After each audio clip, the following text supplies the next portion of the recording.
Chapter 8. Derailed. Blood. It washed around my hooves, splashed against my legs, carried by the river that was Main Street. I was standing in the middle of the river. It was full of corpses. "How many ponies have you slaughtered?" asked Velvet Remedy's voice, accusingly. "It sure didn't take you long to become a mass murderer, did it, Bill Pip?" Velvet? Looked for her in the storm and blackness. Instead, my eyes found only the bullet-savaged wall of the sheriff's office. Crude, sprayed paint covered it, shouting blasphemies. Raiders had been here. Their sickening hoofwork, sadistic mutilations, on display for every pony to see. I watched as the pony torso that dangled from the ceiling inside, its limbs hacked off and coat shaved to the skin, heave against its chains and fall to the floor with a meaty thud. I tried to scream as it began to crawl towards me. With a wet rending the splayed body on the wall, its flesh flayed back to show off its ribs and rotting organs, ripped itself free and sloughed towards me, splashing in the water. I tried to back away, only to find my hooves mired in a muddy street. The crimson ichor in the water coated my pip-buck and sunk into my coat around my legs. "Calamity! Velvet! Help me!" I screamed, but my voice carried no sound. A silent Spritebot watched, doing nothing as the lower half of the slaver pony joined the things that crept maliciously towards me, a long rope of intestine dragging out behind it. I awoke, my heart thudding hard and my body covered in cold sweat, to the sound and shake of the train. I was weak, but warm, and less achy than I had any right to be. I was laying in the open in one of the beds on the train's passenger car, a blanket over me. Beside me, Velvet Remedy was waving her horn tenderly over my recently crippled leg. For my amazement, my leg felt mended, if deeply itchy. I tried to shake the specter of my nightmare. This was not the first sleeping terror that my experiences outside had spawned, but this had been the most deeply unpleasant. The incorporation of my companions, or lack of them, somehow made the dream far, far worse. Velvet Remedy, the last I had seen her, she was fallen in a pool of her own blood, having saved nearly half a dozen foals. My ears perked to the sounds around me. Looking over my shoulder, I saw the colts and fillies from the sheriff's cells taking up much of the passenger car. They looked weary and beaten. Two of them were fast asleep, but one had enough cheer to look at me and grin. "That was awesome!" The colt waved his hoof slowly through the air and then stamped it down with a clop. I gave him a weak smile. My heart finally began to calm. Calamity turned from staring out a window and welcomed me back to the land of living. We're okay. We're okay? I was hesitant, half fearing that this was just another dream, wanting to become a nightmare. Velvet nodded reassuringly. "The slaves?" "In the caboose," Velvet said softly. Less softly. This train only had one passenger car, and I felt the foals needed the space more dearly. Oh, goddammit. I didn't see that because my computer screen's dirty. I need to change that. "This train only has the one passenger car, and I felt the foals needed the space more dearly. So it was either the caboose or strapping them to a flat car." Speaking as though I would have suggested something awful was not, I decided, one of her more endearing personality traits. Suddenly I remembered my original plan. The locked pens that the ponies' captives had been caged in. But the locks! I knew Calamity could not have picked them, and I couldn't imagine Velvet Remedy in her own youth having applied the skill. She rolled her eyes at me. "Oh, come on. I'm not the locksmith you are, and I certainly do not have the level of telekinetic mastery that you showed. Most impressive, I should add.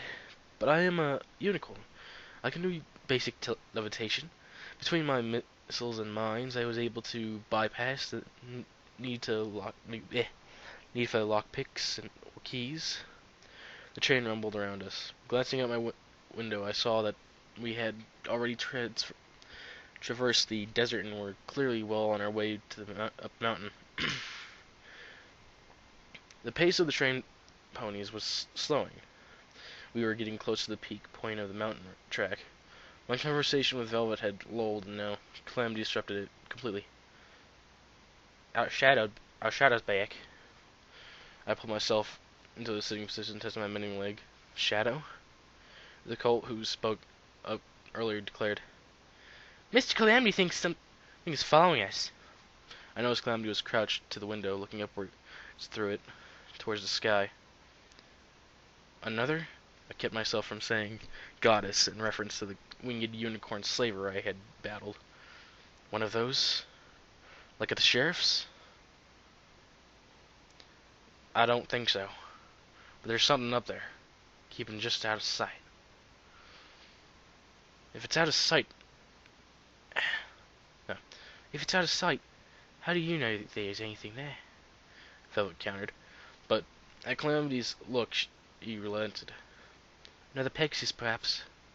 Calamity grimaced. I really don't think so. He turned his gaze to the window, quieting. At least it has stopped raining, Remedy announced, looking out the window. That storm lasted for days. I turned and looked at the thick gray cloud cover. The water indeed stopped falling from the sky, and the clouds were a much lighter color, turning the sunlight a drab gray. Velvet, I started. She smiled at me, and my heart soared.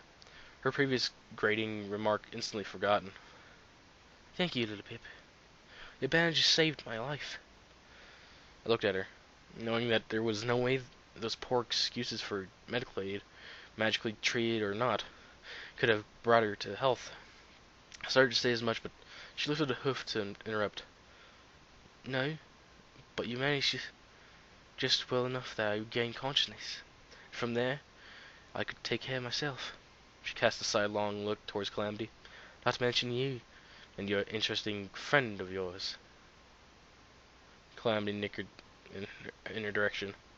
I stared at my leg, surprised. Grinning, Velvet reminded me. I did tell you I always wanted to be a medical pony. I studied for it, and even apprenticed. I looked at the beautiful mare, many years my older, curiously. If that's what you want, why didn't you? Because my cutie mark showed up. One day I sang a song for an ailing gentle pony, and it appeared. A songbird, a nightingale to be precise, and when your cutie mark appears, your place in the stable is decided. There was a sad matter-of-factness in her voice. It was a truth I knew too well. I even begged the overmare, but clearly it was to be my destiny to be an entertainer. My fate was written on my flanks. My voice was the most beautiful and stable, and I could not deny that I could sing, or that I even enjoyed it a fair bit. The overmare even showed me my genealogy, proving that I was the many times great granddaughter of Stable 2's first overmare. Who herself was also a legendary singer. I nodded, having heard the heart-wrenching music myself while in the Turnpike Tavern. How could I fight the weight of all that? The overmare? She graciously allowed me to indulge my hobby in the small times when it wouldn't interfere with my new duties of uplifting stable's flagging morale. But my dreams, I was told, were not for me. Suspecting the answer, I had to ask the question. Velvet, why did you leave the stable? Velvet whinnied demurely. Again, because of my cutie mark. She turned, pulling away one of the medical boxes to show me the nightingale on her flank, wings outstretched, beak open, song. Do you see what it is not, little Pip? I saw what it was, what it had always been. A bird of beautiful song. It is not a bird in a cage, Remedy said, her voice pleased. And if it is not, then I was not meant to be either. Come hard or ill, I need to be free. I'm gonna take a walk outside. Maybe stretch my wings. I looked up from the book I was reading to pass the time. Turns out Equestrian Army today was all about battle saddles. The train was slowing to nearly a stop. The engine had already crested the peak, and the train ponies were drawing the rest of the train down over the lip and around the next bend before releasing it and jumping aboard themselves. There wasn't going to be another chance to get some fresh air, nor for Calamity to give himself a better look at our shadow. I nodded, bidding him go. Velvet Remedy was probably on her way back from the caboose. She had been making regular checks on the adult ponies we had rescued, and it was entertaining taking a quick trot myself once she was here to watch the foals. I waited, time seeming to have slowed to a crawl like the train itself. She was taking her sweet time. Had she probably gotten lost? No, that was silly. You couldn't get lost on the train, could you? I chuckled as I realized that. If I ever got lost on the train, my Pipluck's automat spell would guide me. Poor Velvet. However, could she find her way on a train without it? I had offered Velvet Remedy her Pip-Book, but to my shock she had refused it. I stressed how unbelievably useful a tool it was in the Equestrian wasteland.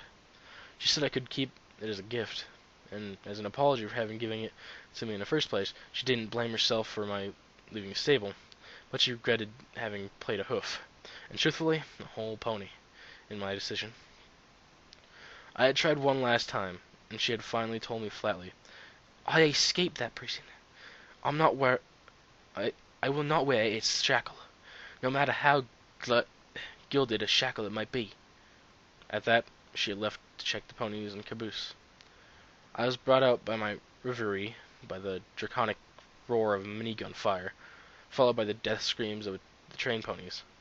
A mere second later I heard the switch-pulling team, who were currently acting as guards, open fire in return.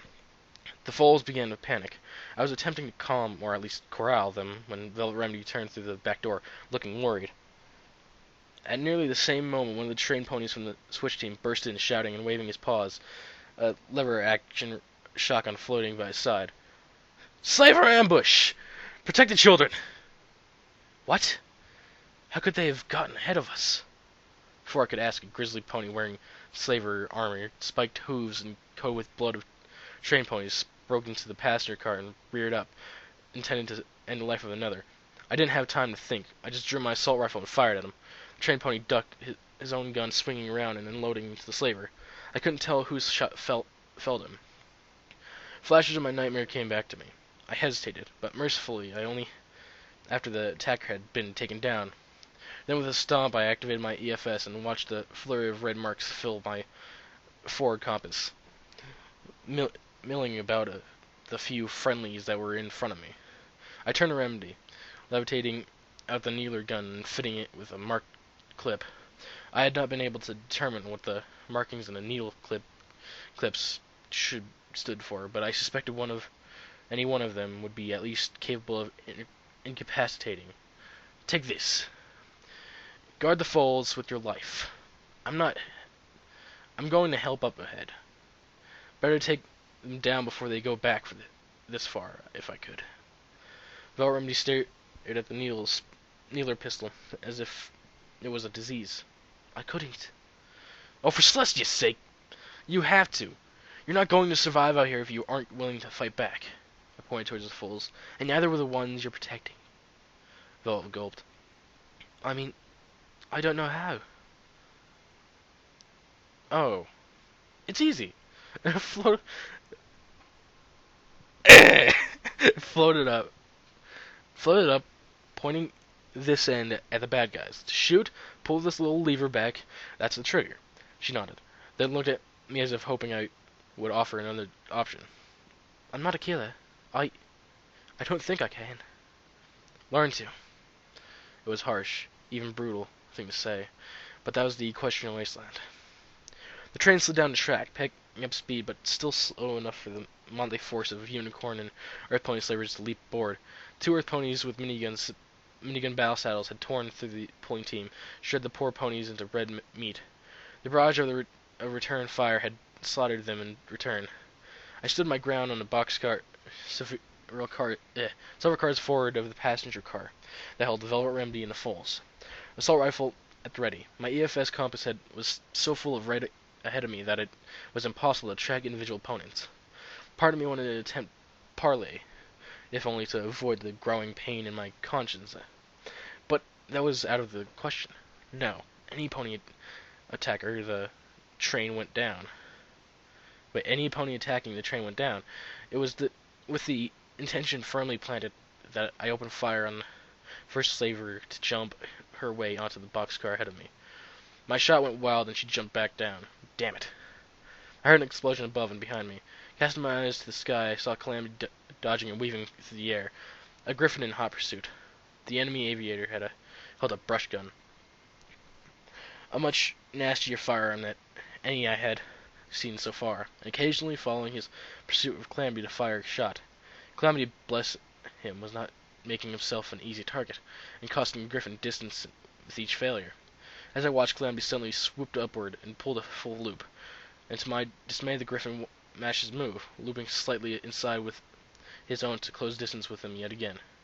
I heard clopping coming closer, but as I turned my attention back to the boxcar ahead, I saw nothing.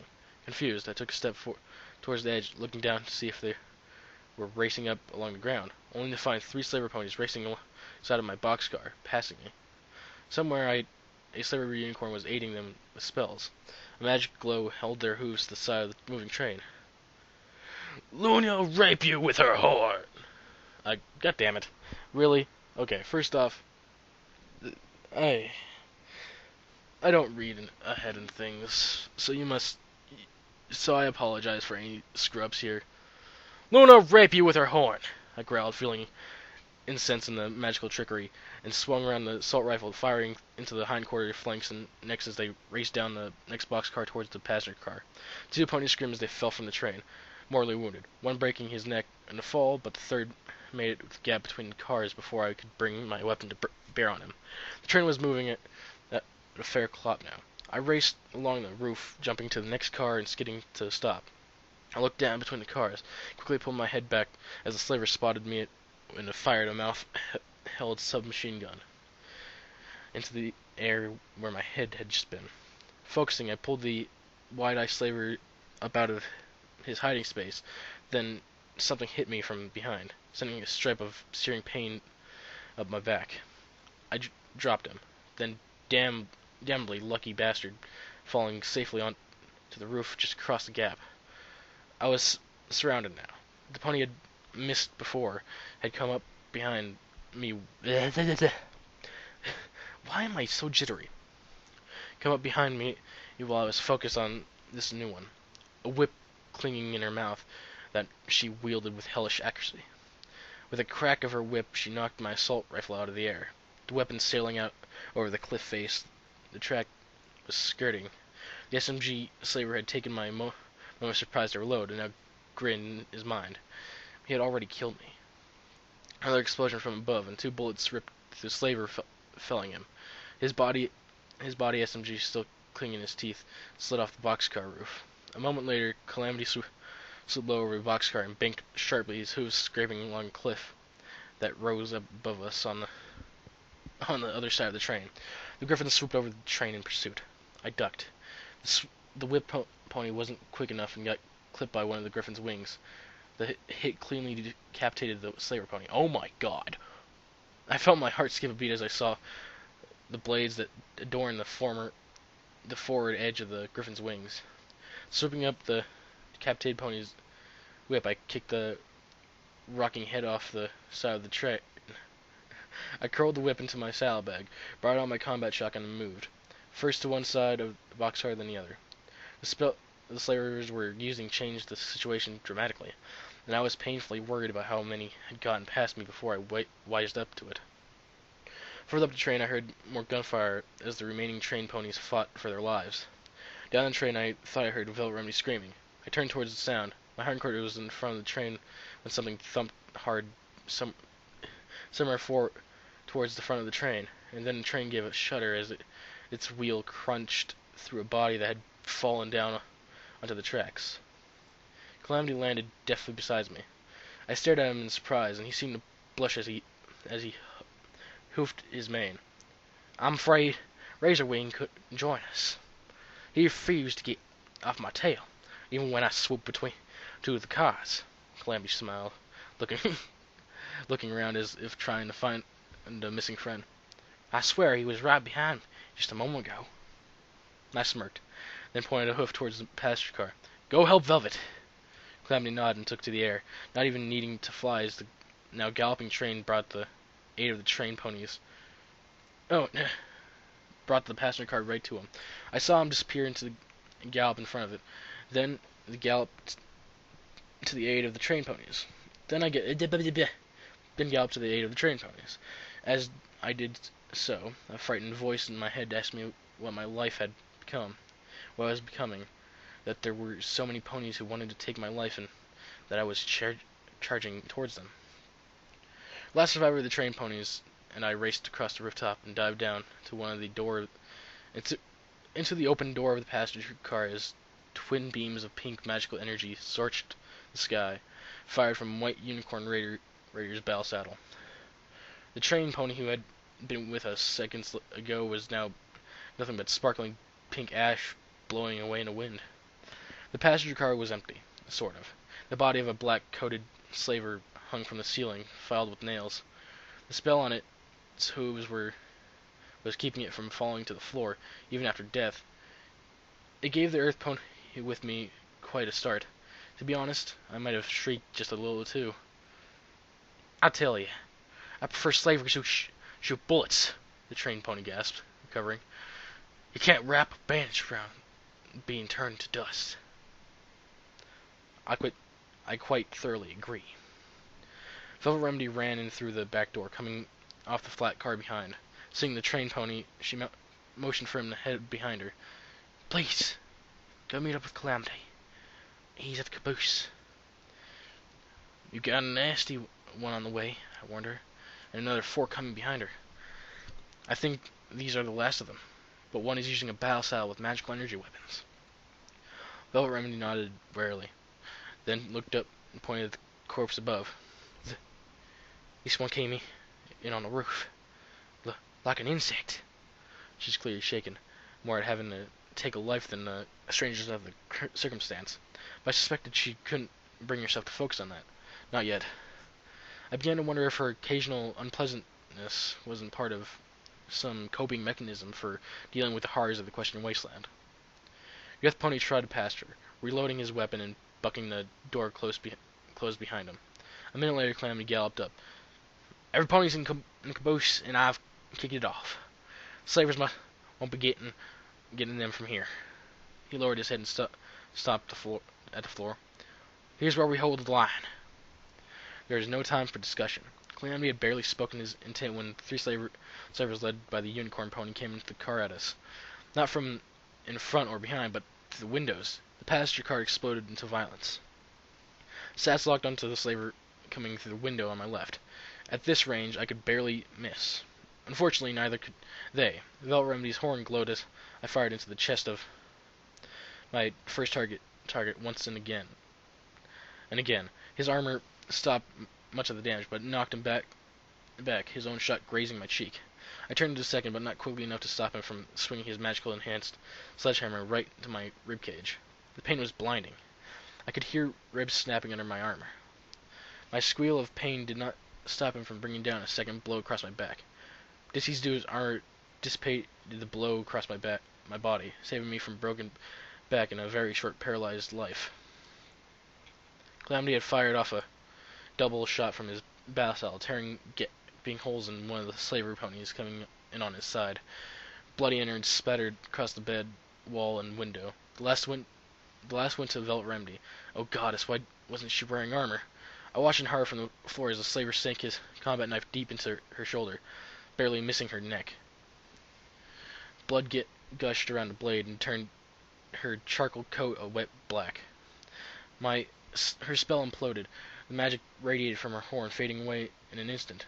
I started to get up, crying out again as bright agony slashed through me with fiery fingers. My targeting spell was still refreshing, but my first opponent had already recovered and was bringing his gun to bear. The opponent with the sledgehammer swung again, intent on pummeling me into submission, the submission of a corpse. Calamity fired. The armor that had spared the slaver from my combat shotgun was not equal to my companion's powerful rifle. The slaver who had stabbed Velvet grasped the hilt of the knife in her teeth, intent on pulling the blade out of the wounded singer. The Velvet's horn glowed once again, a telekinetic light enveloping the knife. It was simple, weak telekinesis holding the blade, but it kept the pony from sliding out at the blade as easily as she expected. In that briefest pause gave Calamity enough time to turn his barrels on her. He fired again, and Velvet was splattered with wet bits of the other pony. I was in so much pain, my vision blurred heavily. I was having trouble drawing breath, but at least now it was, I thought, hopefully, only 3-on-1. But as the slaver raised his sledgehammer over my head, the door burst open. The white unicorn standing just outside the door opened fire with pink magical energy. With a flash from my horn, my sledgehammer pony found himself pushed away, becoming an impromptu shield. An eye blink later, he was glowing pink dust. Now it really was 3-on-1. And while I had to fight through my pain of fire, my targeting spell had finally returned, and Sats guided my shots, and Calamity needed no aid at all. Velremedy's horn glowed as she slowly mended my several broken ribs, jumping slightly as the train gave a buck. The pain in my side had reduced to a throbbing, bad enough to wring whimpers from me. Really, little Pip, this is becoming a habit. Her own coat was mad with her blood. The last of her healing potions had been consumed, and both she and I wore the last of our bandages. Only Calamity had made it through virtually unscathed. The slavers lay dead about us, save for the one who had pummeled me with a sledgehammer. His body had been vaporized, turned to glowing ash. I recoiled at the thought that I might have breathed in some of him. I turned away, staring at the floor. Though we had won, it didn't feel like a victory. Instead, I felt that I had led half a dozen train ponies to slaughter. In the end, I had failed in the fight as well, if Calamity hadn't been with us. Reading me far too easily, Velremedy tried to soothe me. At least you got that one with the horrible sledgehammer. All I managed to do was be a target. You are doing more than you share with your healing skills and mending spells, I pointed out, adding, although I'm surprised you didn't stay with the freed slaves and foals. Velremedy whinnied. That caboose was too crowded as it was. If I'd have tried to force myself in there too, some pony would have suffocated.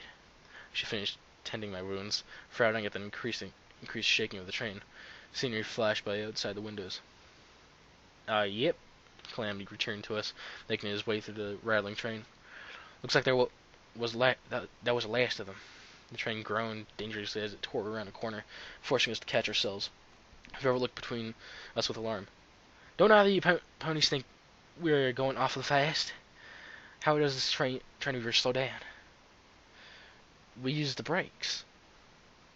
And where are they? In the caboose? Velvet's ears dipped back, and she started leveling at Calamity. The caboose!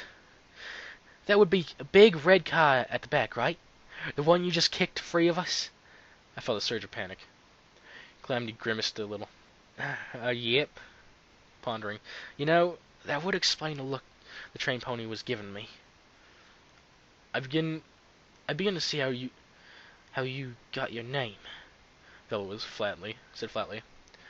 Several minutes of confirming our situation and arguing what should be done followed as the train continued to race down the mountain out of control. Soon the three of us were bracing ourselves against every turn. We were still only halfway down, sheer cliffs flying by on either side. In the end, I decided there was only one solution. Calamity! Fly Velremedy's safety. Velvet's eyes widened. But what about you? Resolutely, I stomped on the ground, trying to ignore the twinge in my recently mended leg and ribs. I'll be fine. I figured out another way off. The two of them looked dubious, but they trusted me. So with a nod, Calamity and Velvet made their way to the nearest flat car.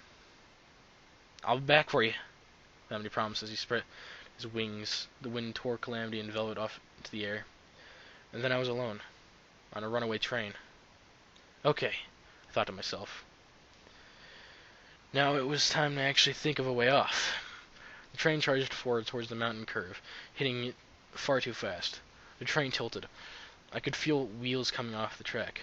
My horn flared with power, cold sweat breaking across my already too abused body as I poured telekinetic power to holding the train on the track. The whole train glowed feebly as it ripped around a corner, canted crazily, riding on only one side of its wheels. With a squealing thud, the train righted itself on the track, already headed towards another turn. This one throwing the train's weight against the rising cliff wall. The rock wall raked it at the train, gouging at box cars and rending most of the roof off the passenger car with a resounding roar. I clenched my teeth against the storm of splinters. When I opened them again, the wind was buffeting me fiercely through the gaping wound in the train car. I could see another turn ahead, this one even sharper. Trembling with exhaustion, I knew there was no way to prevent the train from leaping off the track this time. I focused again, dreaming I could levitate myself to safety, groaning with the effort. I felt my hooves leave the ground just as the car hit the curve and snapped round it. The massive weight of the train could not follow. With a horrific screaming shudder, the jackknifing train tore from the track, soaring out over the mountain cliff like a snake with a broken head, and plunged towards the valley over 1,000 feet below. With all my remaining focus, I pushed myself up and away, lifting out of the open roof, but it was not enough. I was still falling, and fast. My efforts only slowed me enough that I got to see the train fall past me, diving down into the dead forest below with a almighty crash. The destruction below me was like a hoof of Luna against the land beneath. Great clouds bellowed up, obscuring the wreckage that I was about to spatter against. Calamity caught me. 3 of us, Calamity, Velvet, and I, trod through the narrow valley under the gray clouds above. I had no idea where we were, save that New Appaloosa was many days' travel on my Pip-Buck's map.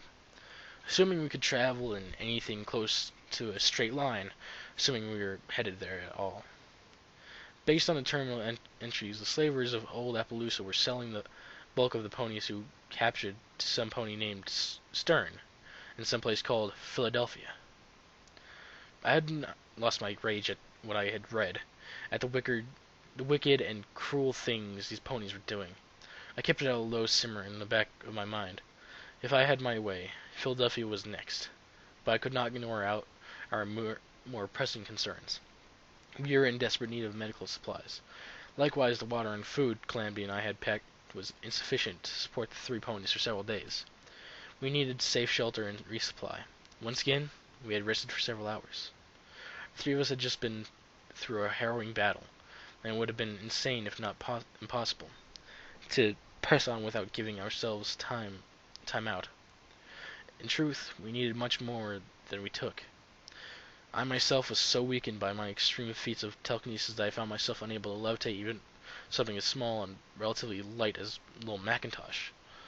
But the unfamiliar and possibly hostile environment did not encourage dallying. The valley was strewn with black, dead trees and bits of debris. Not from the train whose crash set was now miles behind us. These told of the devastation of Equestria's apocalypse. Fallen sky chariots and similar vehicle marred with land. According to Calamity, we were below outskirts of what had once, high above us, been the Pegasus city of Cloudsdale.